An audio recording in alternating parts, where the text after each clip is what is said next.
മഞ്ഞൾ ഇന്ന് പല ചർച്ചകളിലും ഒരുപാട് വിവാദവും അതിനൊൽപ്പം ഒരുപാട് നല്ല പേരും സമ്പാദിച്ച് നിൽക്കുന്ന ഒരു വീരനാണ് മഞ്ഞൾ എന്ന് പറയുന്നത്. മഞ്ഞൾ യഥാർത്ഥത്തിൽ നല്ലതാണോ? മഞ്ഞളിൻ്റെ എന്തൊക്കെ ഗുണങ്ങളുണ്ട് എന്നുള്ളതിനെക്കുറിച്ചെല്ലാം നമുക്ക് ഡിസ്കസ് ചെയ്യാം. പക്ഷേ ഈ മഞ്ഞൾ എന്ന് പറയുന്നതിൽ തന്നെ അതിനകത്ത്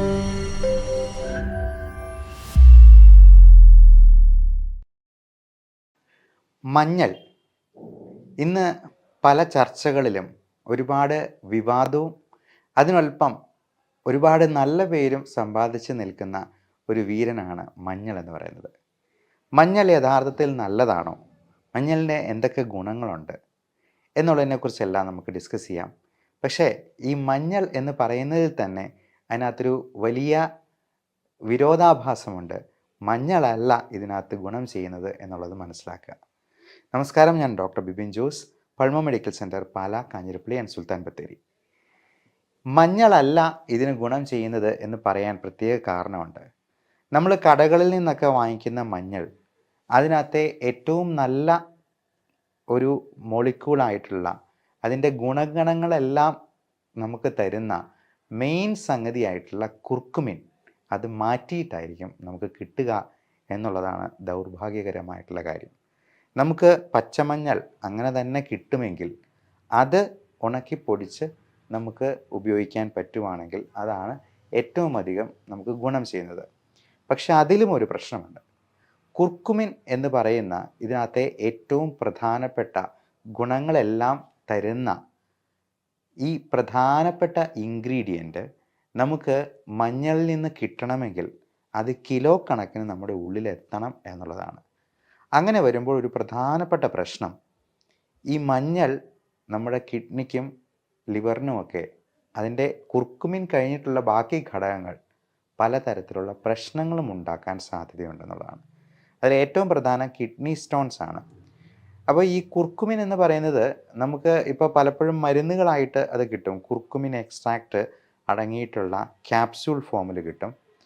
കുർക്കുമിൻ അടങ്ങിയിട്ടുള്ള അതായിട്ടുള്ള പല കെമിക്കൽസും അതുപോലെ കോസ്മെറ്റിക് കാര്യങ്ങളുമൊക്കെ ഉണ്ട്. അത് നമുക്കതിൻ്റെ വിശ്വാസ്യത ഉറപ്പിക്കാനായിട്ട് കഴിയില്ല. അപ്പോൾ നിങ്ങളുടെ ഡോക്ടറോട് ചോദിച്ചിട്ട് ഡോക്ടർ നിർദ്ദേശിക്കുന്ന പ്രകാരമുള്ള പ്രത്യേക ബ്രാൻഡുകളോ അങ്ങനെ എന്തെങ്കിലും ഉണ്ടെങ്കിൽ അതെടുക്കുക. മഞ്ഞൾ അതല്ലാണ്ട് ആസ് സച്ച് നമ്മൾ പാലിൽ കലക്കി കുടിക്കുന്നതോ അല്ലെങ്കിൽ തേനിൽ ചേർത്ത് കുടിക്കുന്നതോ ഒക്കെ അത്ര നമുക്ക് ഗുണകരമാവത്തില്ല എന്ന് മാത്രമല്ല, ചിലപ്പോൾ ദോഷം കൂടി സംഭവിച്ചേക്കും. എന്നാൽ കുർക്കുമിൻ എന്ന് പറയുന്ന ഇതിൻ്റെ ഏറ്റവും പ്രധാനപ്പെട്ട ഈ ഇൻഗ്രീഡിയൻറ്റ് ഒരുപാട് ഗുണങ്ങൾ തരുന്നതാണ്. അതിൻ്റെ ആൻറ്റി ഇൻഫ്ലമേറ്ററി പ്രോപ്പർട്ടിയാണ് ഇതിനകത്ത് ഏറ്റവും മെച്ചം. നമുക്ക് ആൻറ്റി ഇൻഫ്ലമേറ്ററി എന്ന് പറയുമ്പോൾ തന്നെ അതിന് ഒരുപാട് സാധ്യതകളുണ്ട്. കാരണം നമ്മുടെ ശരീരത്തിലെ ഒട്ടനവധി അസുഖങ്ങളും ഇൻഫ്ലമേറ്ററി കണ്ടീഷൻസാണ്. നമ്മുടെ മുട്ടുവേദന അല്ലെങ്കിൽ കാലുവേദന, കൈവേദന, ടെന്നീസ് എൽബോ, ഇതെല്ലാം ആർത്രൈറ്റിസ് എന്ന് പറയും.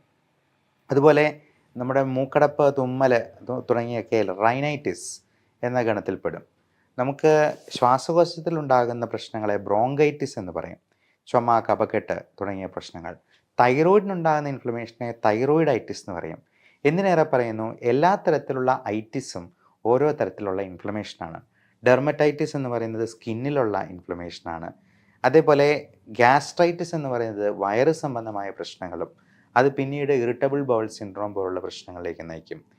ഇനി ഈ കുർക്കുമിൻ എന്ന് പറയുന്ന ഈ ഒരു കോമ്പൗണ്ടിന് പല രീതിയിലുള്ള ആൻറ്റി ക്യാൻസർ പ്രോപ്പർട്ടീസ് വരെ ഉണ്ട് എന്നുള്ളതാണ് പല പഠനങ്ങളിലും അവർ സ്റ്റഡി റിപ്പോർട്ട് പ്രസിദ്ധീകരിച്ചിരിക്കുന്നത്. എന്നാൽ ഈ കുർക്കുമിൻ നല്ല ഫോമിൽ നമുക്ക് എങ്ങനെ കിട്ടും എന്നുള്ളതാണ് ഇതിനകത്തെ ചോദ്യം. നമുക്ക് പച്ചമഞ്ഞൾ അരച്ച് കുടിച്ചെന്നാൽ പോലും ചിലപ്പോൾ 1-2 കിലോ പച്ചമഞ്ഞൾ കഴിച്ചെന്നാൽ മാത്രമേ നമുക്ക് ഈ കുർക്കുമിൻ നമുക്ക് ആവശ്യമായിട്ടുള്ള രീതിയിൽ ഇത്ര മില്ലിഗ്രാം എങ്കിലും നമ്മുടെ ശരീരത്തിലേക്ക് കിട്ടത്തുള്ളൂ. അത് ആഗിരണം ചെയ്യപ്പെടാവുന്ന രീതിയിൽ ബയോ അവൈലബിൾ ഫോമിൽ നമുക്ക് ലഭ്യമാക്കുക എന്നുള്ളതാണ് ഇതിനകത്ത് ഏറ്റവും പ്രധാനം. അതിന് ഞാൻ ചെയ്യുന്ന എൻ്റെ പേഴ്സണലായിട്ടുള്ള ഒരു കാര്യം ഞാൻ നിങ്ങളുടെ അടുത്ത് ഷെയർ ചെയ്യാൻ ആഗ്രഹിക്കുകയാണ്. കുർക്കുമിൻ കോഫി എന്ന് പറയുന്ന ഒരു പുതിയ രീതിയിലുള്ള കോഫി ബീൻ മിക്സറുണ്ട്. അതായത് നമ്മൾ ഗ്രീൻ കോഫി എക്സ്ട്രാക്റ്റ്, അത് അറബിക് കോഫിയുടെ എക്സ്ട്രാക്റ്റ് നമ്മൾ കുർക്കുമിൻ്റെ മോളിക്യൂളുമായിട്ട്, അതൊരു നാനോ ടെക്നോളജിയാണ്, ഇത് രണ്ടും കമ്പൈൻ ചെയ്ത് ഇതിനൊരു പ്രധാനപ്പെട്ട പ്രശ്നം ഇത് വളരെ ഹൈഡ്രോസ്കോപ്പിക് ആണെന്നുള്ളതാണ്. അതായത് വെള്ളത്തെ ഇത് അബ്സോർബ് ചെയ്യുകയും പെട്ടെന്ന് തന്നെ ഇത് കട്ടയായി പോവുകയും ചെയ്യും എന്നുള്ളതാണ്. അതുകൊണ്ട് ഇത് വളരെ പ്രത്യേകമായിട്ടുള്ളൊരു ടെക്നോളജി വഴി ഇത് ബന്ധിപ്പിച്ച് കുർക്കുമിനെയും കോഫിയും കൂടെ ചേർത്ത് കുർഫി എന്നുള്ള രീതിയിൽ നമുക്ക് ഇപ്പം അവൈലബിൾ ആണ്. അപ്പോൾ ഈ കുർഫി ഞാൻ എല്ലാ ദിവസം ഒരു 3 കപ്പെങ്കിലും കുടിക്കാറുണ്ട് എന്നുള്ളതാണ്. അത് ഒരുപാട് തരത്തിൽ എനിക്ക് ഗുണം ചെയ്തിട്ടുള്ളത്. ഇപ്പോൾ ഫാറ്റി ലിവർ പോലുള്ള കണ്ടീഷൻസ് ഉള്ളവർക്കും ഗ്യാസ്ട്രൈറ്റിസ് ഉള്ളവർക്കും നമ്മുടെ സ്കിന്നിന് നല്ല ഗ്ലോ ഉണ്ടാകാനും ചർമ്മത്തിന് നല്ല തിളക്കം ഉണ്ടാകാനും ഒക്കെ ഈ കുർഫി ഒരുപാട് ഹെൽപ്പ് ചെയ്യുമെന്നുള്ളതാണ് എനിക്ക് പേഴ്സണലി തോന്നിയിട്ടുള്ളത്. മാത്രമല്ല കോഫി, പണ്ടൊക്കെ നമ്മൾ കോഫി കുടിക്കുന്നത് മോശമാണ് എന്നൊക്കെ പറയുമായിരുന്നു. പക്ഷേ നമ്മുടെ ഫാറ്റി ലിവറിനെ ഏറ്റവും അധികം ഹെൽപ്പ് ചെയ്യുന്നൊരു സാധനമാണ് കോഫി. കോഫിയിലുള്ള കഫെയിൻ അത് മധുരമിടാതെ പാലൊഴിക്കാതെയുള്ള കോഫിയാണ് പറയുന്നത്. ചായയിൽ അത്രയും തന്നെ കഫെയിൻ ഇല്ല. എന്നാൽ കോഫിയിൽ നമുക്ക് ഒരുപാട് ഈ ആൻറ്റി ഇൻഫ്ലമേറ്ററി പ്രോപ്പർട്ടി ഉള്ള കഫെയിൻ അടങ്ങിയിരിക്കുന്നതുകൊണ്ട് തന്നെ ഈ കോഫിയും കുർക്കുമിനും കൂടി മിക്സ് ചെയ്ത് നമുക്ക് കുടിക്കുന്നത് നമുക്ക് വെയിറ്റ് കുറയ്ക്കാനായിട്ടും ഫാറ്റി ലിവർ കുറയ്ക്കാനായിട്ടും ഈ മെറ്റബോളിക് അസുഖങ്ങളായിട്ടുള്ള ഡയബറ്റിസ്, ഹൈപ്പർ ടെൻഷൻ, കൊളസ്ട്രോൾ തുടങ്ങിയ പ്രശ്നങ്ങളെല്ലാം ഒരു പരിധിവരെ നിയന്ത്രണത്തിലാക്കാനെങ്കിലും ഇതുകൊണ്ട് സാധിക്കുന്നു എന്നുള്ളതാണ് എനിക്ക് വ്യക്തിപരമായിട്ട് തോന്നിയിട്ടുള്ളത്. ഇത് ഒരു പ്രൊമോഷന് വേണ്ടി പറയുന്നതല്ല. നമ്മൾ കുർക്കുമിൻ എന്ന് പറയുന്ന മോളിക്യൂളിന് ഒരുപാട് ഗുണഗണങ്ങളുണ്ട് എന്നുള്ളതും കോഫിക്ക് ഒരുപാട് ഗുണഗണങ്ങളുണ്ടെന്നുള്ളതും സെപ്പറേറ്റ് ആയിട്ടുള്ള സ്റ്റഡീസിൽ നമ്മൾക്ക് തന്നെ ബോധ്യമായിട്ടുള്ള കാര്യമാണ്.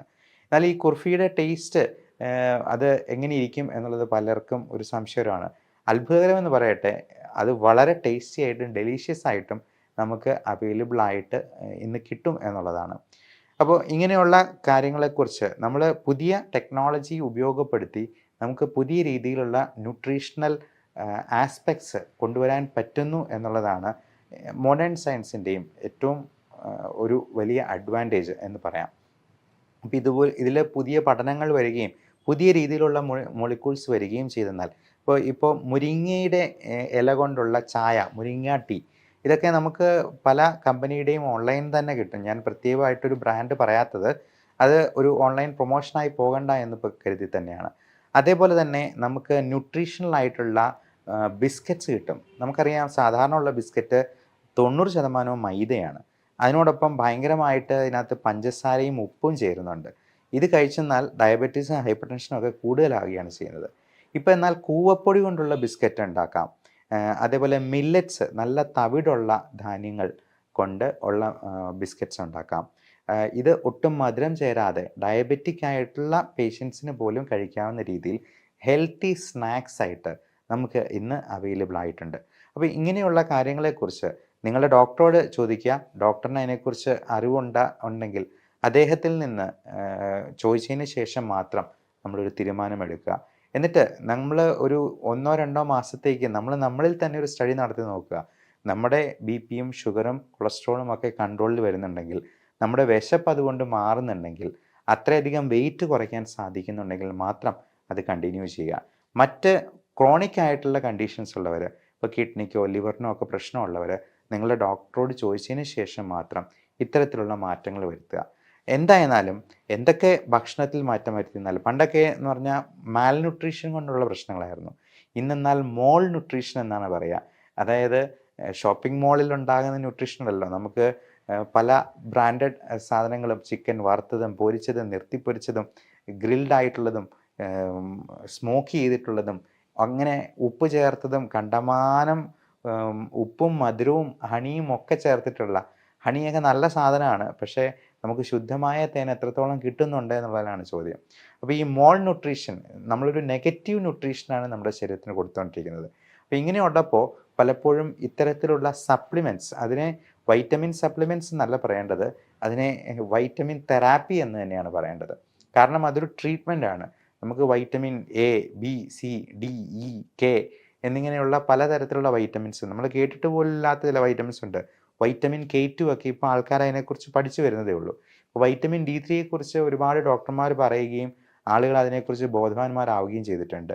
എന്നാൽ വൈറ്റമിൻ B12 ഡെഫിഷ്യൻസി വളരെ കോമൺ ആണ്. ഡയബറ്റിക് ആയിട്ടുള്ള ആൾക്കാരിൽ, പ്രായം ചെന്ന ആൾക്കാരിൽ, അതുപോലെ മറ്റ് മരുന്നുകൾ കഴിക്കുന്ന പാൻറ്റോപ്രസോൾ, റെബിപ്രസോൾ പോലുള്ള മരുന്നുകൾ കഴിക്കുന്നവർക്ക് ഓൾഡ് ഏജിൽ പ്രായമായ ആൾക്കാർക്ക് B12 ഡെഫിഷ്യൻസി ഒത്തിരി പേർക്കുണ്ട്. അതുപോലെ ആൽക്കഹോളിക് ആയിട്ടുള്ള ആൾക്കാർക്ക് ഒക്കെ ഈ വൈറ്റമിൻ B12 ഡെഫിഷ്യൻസി വളരെ പ്രിവലൻ്റ് ആയിട്ട് കാണാറുണ്ട്. അപ്പോൾ വൈറ്റമിൻ തെറാപ്പി പലപ്പോഴും ആവശ്യമായിട്ട് വരും. മറ്റ് കുറേ മരുന്നുകൾ നമുക്ക് ഈ വൈറ്റമിൻ തെറാപ്പി കൊണ്ട് തന്നെ സബ്സ്റ്റിറ്റ്യൂട്ട് ചെയ്യാമെന്നുള്ളതാണ് ഇതിനകത്ത് ഏറ്റവും പ്രധാനപ്പെട്ട നോട്ടീസ് ചെയ്യേണ്ട ഒരു കാര്യം. അപ്പോൾ ഇങ്ങനെയുള്ള കാര്യത്തെക്കുറിച്ചും നമ്മൾ ബോധവാന്മാരായിരിക്കുക. നിങ്ങൾ ഡോക്ടറോട് അതിനെക്കുറിച്ച് ചോദിക്കുക. ആവശ്യമെങ്കിൽ ഈ വൈറ്റമിൻ തെറാപ്പിയും എടുക്കുക.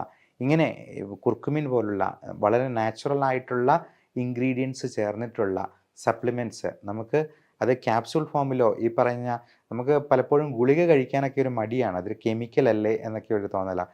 എന്നാൽ നമ്മുടെ സാധാരണ കഴിക്കുന്ന കാപ്പിയും ചായയും ഈ പാലൊഴിച്ച് മധുരം ഇട്ട് കുടിക്കുന്നതിന് പകരം ഇതുപോലെ കുർഫി ആയിട്ട് കുടിക്കുകയാണെങ്കിൽ നല്ല ടേസ്റ്റുമാണ്, കാപ്പിക്കൊരു സബ്സ്റ്റിറ്റ്യൂട്ടും ആകും. നമുക്ക് എല്ലാ തരത്തിലും ഉണർവും ഉന്മേഷവും ശരീരത്തിന് ആരോഗ്യവും കിട്ടുമെങ്കിൽ അത് തീർച്ചയായിട്ടും ഒരു നല്ലൊരു ഓപ്ഷനായിരിക്കും എന്നുള്ളത് പ്രത്യേകം മനസ്സിലാക്കിയിരിക്കുക. എല്ലാവർക്കും നല്ല ആരോഗ്യവും സൗന്ദര്യവും ആശംസിക്കുന്നു. Love and regards doctor Bipin Jose, Pulma medical centre, Pala, Kanjirappally and Sultan Bathery.